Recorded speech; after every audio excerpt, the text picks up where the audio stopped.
बच्चों, कैसे हैं आप सभी? मैं आशा करती हूँ आप सभी स्वस्थ एवं प्रसन्न होंगे।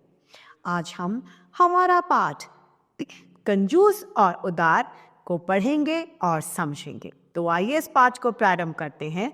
यह है हमारा पाठ 11, कंजूस या उदार। बात उन दिनों की है जब पंडित मोहनदास मालवीय काशी हिंदू विश्वविद्यालय के निर्माण के लिए देश भर में घूम घूम कर धन इकट्ठा कर रहे थे। एक बार उनके एक दोस्त ने उन्हें बताया कि कोलकाता के पास एक गांव में एक सज्जन रहते हैं। वे इस पवित्र कार्य में जरूर ही आर्थिक यानी पैसे का सहयोग दे सकते हैं। बस मालवीय जी वहां पर पहुंच गए। पूछते पूछते वे उस हवेली यानी उस स्थान, उस घर तक पहुंच गए। दरवाजे पर दरबान ने पूछा, किससे मिलना है? मालवीय जी ने नाम बता दिया। दरबार अंदर गया, फिर तुरंत वापस आकर मालवीय जी को बैठक में ले जाकर बैठा दिया। काफी समय बीत गया, लेकिन किसी ने उन्हें अंदर नहीं बुलाया और न कोई बाहर बैठक में आया। अंधेरा होने लगा, तभी एक नौकर बाहर आया। उसने माचिस की एक तीली निकालकर लालटेन जला दी। एक लालटेन अंदर के लिए भी जलाई, उसके लिए दूसरी तीली निकाली और पूछा, यहाँ पहुंचने में आपको कुछ कष्ट तो नहीं हुआ? मालवीय जी ने सहजता से मुस्कुराकर कहा, जी बिल्कुल नहीं। सेठ जी बोले, लालटेन जलाकर अंदर ले गया। मालवीय जी चुपचाप बैठे रहे। तभी उन्होंने एक रौबीली आवाज सुनी। शायद यह आवाज सेठ जी की थी।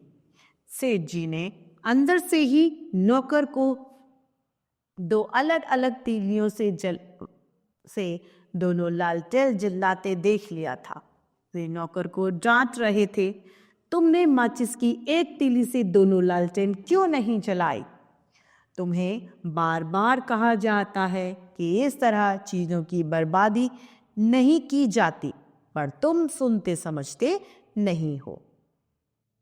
रोज रोज फिजूल खर्ची किया ही करते हो। वो कहते हैं कि एक तीली से दोनों लालटेन जल जाती, फिर एक तीली का आपने बर्बादी क्यों करी? नौकर को इस तरह डांट खाते देखकर मालवीय जी को लगा कि कैसा कंजूस सेठ है। एक तीली अधिक जलने पर नौकर को कैसी फटकार लगा रहा है। तो भला इससे क्या दान मिलने की आशा की जाए? व्यर्थ ही मित्र ने मुझे इसके पास भेजा।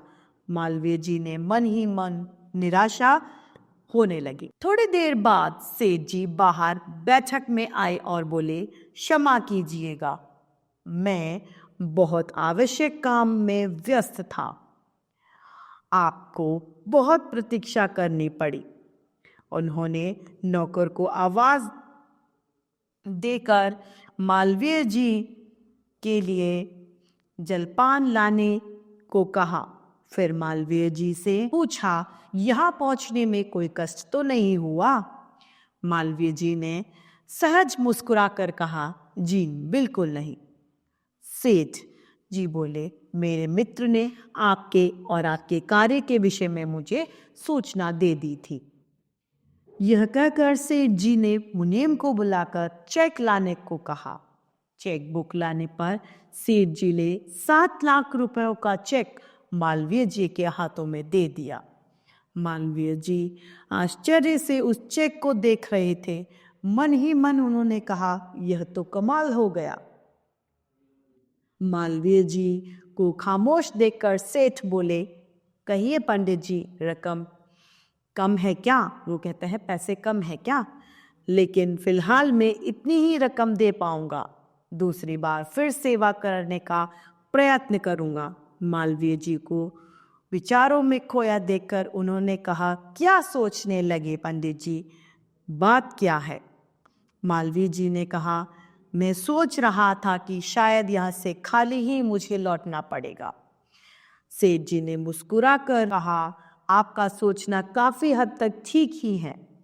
आप एक पवित्र उद्देश्य को लेकर चल रहे हैं, लेकिन अगर मैं नौकर को इस तरह छोटी छोटी फिजूल खर्ची के लिए नहीं रोकता तो आज इतनी बड़ी रकम कैसे दान में दे पाता। वो कहता है कि यदि मैं फिजूल खर्ची करूंगा तो पैसे कहाँ से बचाऊंगा, और यदि मैं पैसे नहीं बचा पाता तो आज आपको दान कहाँ से दे पाता। इसीलिए बच्चों, हमें सदैव फिजूल खर्ची से बचना चाहिए। सदुपयोग पर जोर दे, जितना उपयोग है उसी चीज़ का उतना ही उपयोग करें। कभी भी पैसे का या किसी भी वस्तु का हमें फिजूल खर्च नहीं करना चाहिए। तो आइए पाठ की समाप्ति पर इसका शब्द ज्ञान देखते हैं। धन संग्रह यानी धन इकट्ठा करना, सज्जन यानी सद्व्यवहार करने वाला व्यक्ति, आर्थिक सहयोग यानी पैसों से सहायता करने वाला, दरबान यानी द्वार रक्षक, फिजूल खर्ची यानी व्यर्थ का खर्च, फटकार अर्थात डांट, व्यर्थ यानी बेकार, प्रतीक्षा अर्थात इंतजार, सहज यानी सामान्य, खामोश अर्थात चुप, उद्देश्य अर्थात लक्ष्य। तो इस तरीके से हमारा यह पाठ कंजूस या उदार समाप्त होता है। मैं आशा करती हूँ आप सभी लोगों को यह पाठ भलीभांति रूप से समझ में आया होगा। आज के लिए इतना ही, फिर मिलते हैं। धन्यवाद।